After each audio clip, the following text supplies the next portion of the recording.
Today we're talking about the current market conditions here in the fall of 2022 and if right now is a good time to buy a home. Let's go.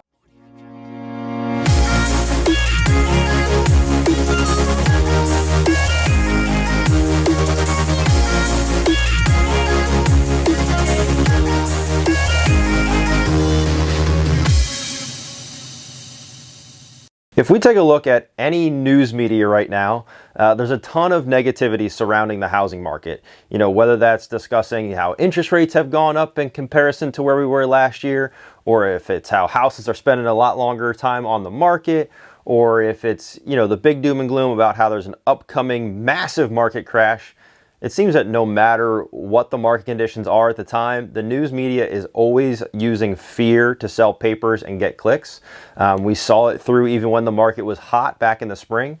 In the springtime, we had people paying, $100,000 to $150,000 over list price with interest rates somewhere in the ballpark of 3 to 4%. And now you can get something 10 to 30 grand under list price and interest rates are around 6 to 7%. And many people just think that the world is absolutely falling apart. So let's take a look at some different factors to consider when buying here at the end of 2022 and why right now could possibly be the best time to buy that we're going to see in the next 10 to 12 months. So if you're considering doing something, definitely stick around for the whole video today. If you are just seeing my videos for the first time, I put out content each and every week discussing coastal Delaware and the real estate market here in Delaware. If that's something that you'd like to see some more of or that you've got some interest in, do me a favor and hit the subscribe button down below. That really helps us out here on the channel.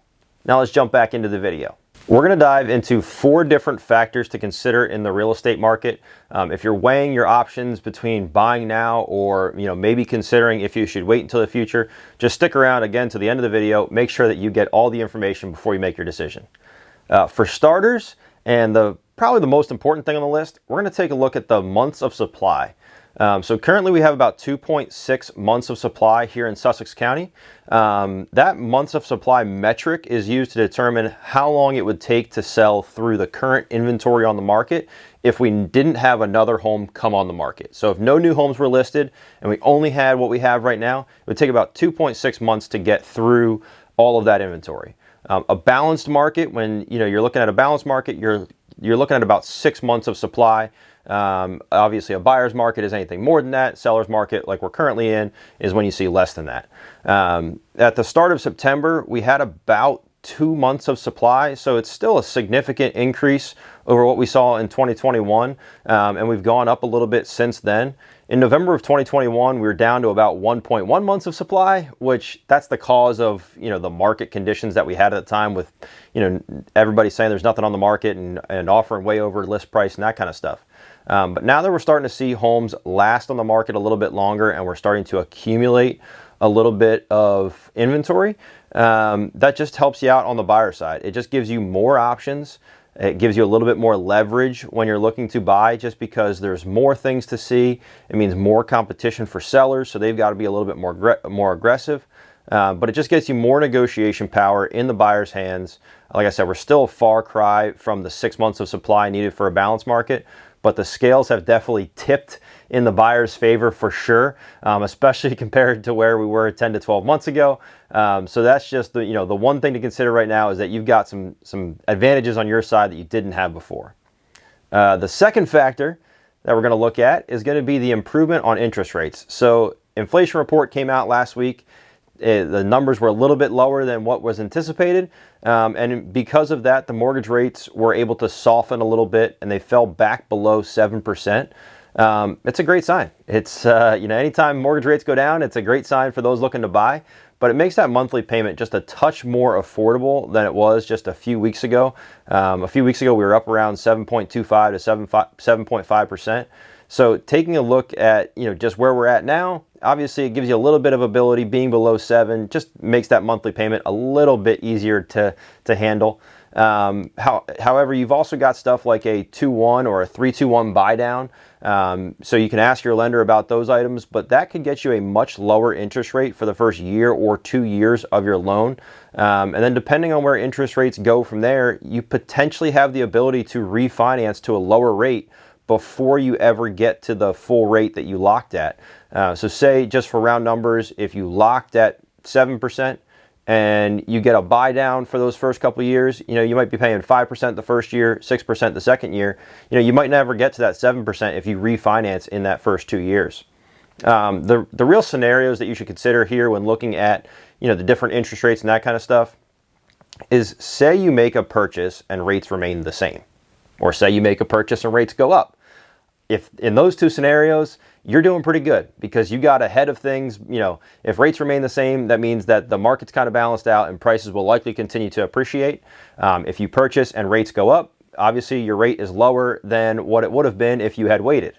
The other scenario is if you purchase and rates go down.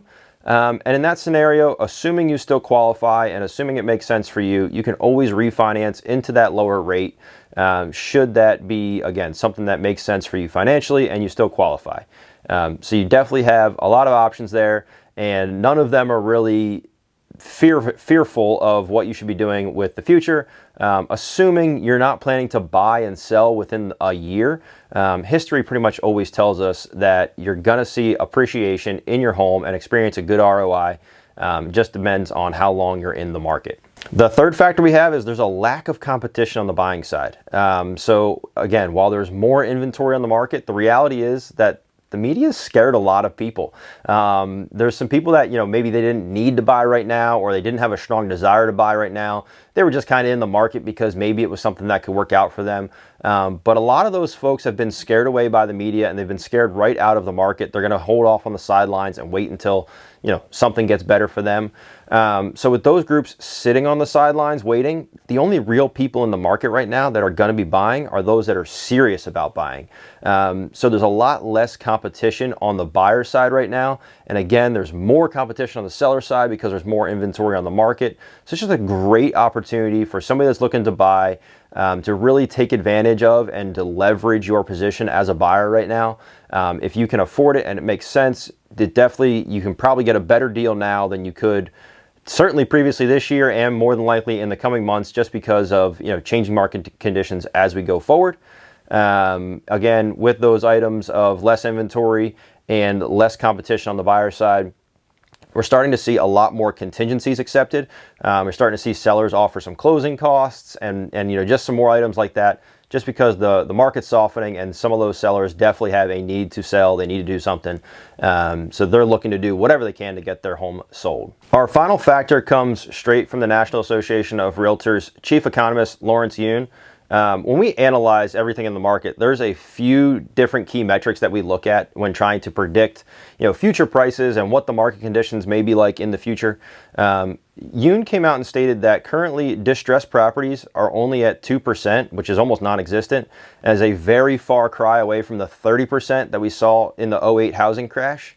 Yun went on to say that short sales are almost impossible right now because of the significant price appreciation over the last 2 years.